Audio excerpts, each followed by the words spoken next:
Given the unique position I'm in, where I make videos both in Arabic and in English, unfortunately, I'm not going to be able to duplicate exactly that experience that you might be getting on the Arabic channel. And obviously, there's a lot more followers there, there's a lot more engagement there, so I am still prioritizing the Arabic channel. However, just simply because I already opened these and connected them on the phone, I don't know how I'm going to start showing you guys how I'm going to be connecting them to the phone in English. So I figured classic voiceover, right? So if it's a little bit out of sync, bear with me.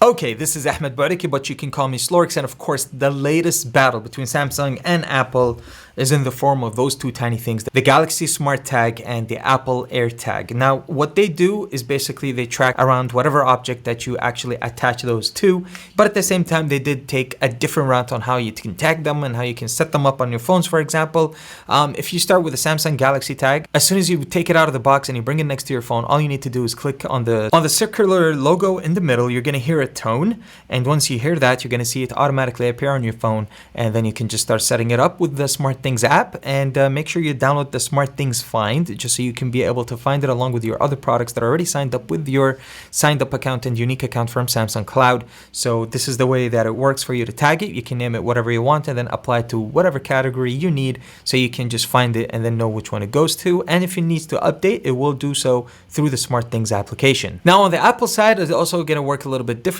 All you need to do is you take out your AirTag, remove the paper, and automatically the battery will be connected, and then you will find it without any effort whatsoever.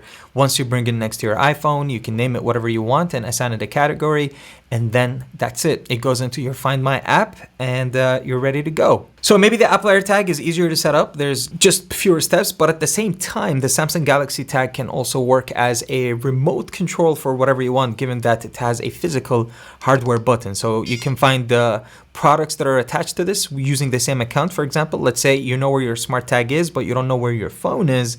You can double click on this and have it alert where your phone is, or your tablet, for example. You can customize the tone that you can hear from the tag. On the AirTag, you can't. And the Smart Tag from Galaxy, it's a missed opportunity, but because they included this loop, you don't need to invest more like with the AirTag and get yourself, like AirTag smart loops or bag loops or even keychains like the one that I have set up here on my car keys. Now, disclaimer, I did have this engraved by Apple, so the ones that you're going to be getting by default are just plain white, and you can just, engrave whatever you want on it.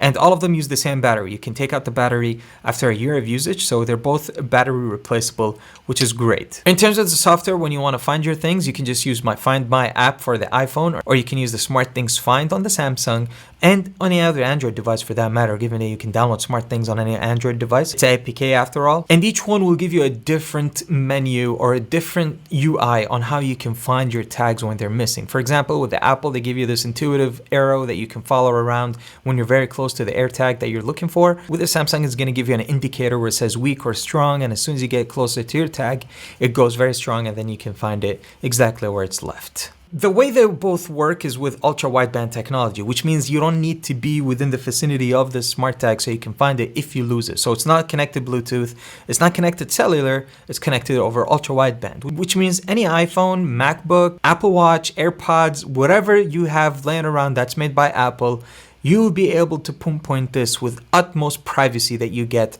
from the Find My app. With Samsung, it works the same way. That's why you can track everything through the SmartThings Find, given that it's connected with the same user account from Samsung. So also you have your Samsung phones all the way around, or laptops or whatever, so you can find this item just in case it goes missing anywhere in the world. So the both of them use the same technology at the end of the day, and both of them are, as you can see, very handy and small, and you can use them even on your pets if you wanted, and works similarly in terms of the benefit that you get when you use them. I personally prefer the AirTag just because the setup for it was so much easier, and the Find My is very, very particular in terms of directions and in terms of the pinpoint accuracy interface. With this, I think it's a missed opportunity that Samsung did not find a way to actually utilize this with more accessories. it could have been a huge income for them. I mean, Apple styled the whole Apple AirTag so they can make more money off of it. But at the same time, I do prefer the fact that this is a two-way signal finder and a button that you can actually program to work as a SmartThing remote control. So you can turn on your TV, your lights, or even your air conditioning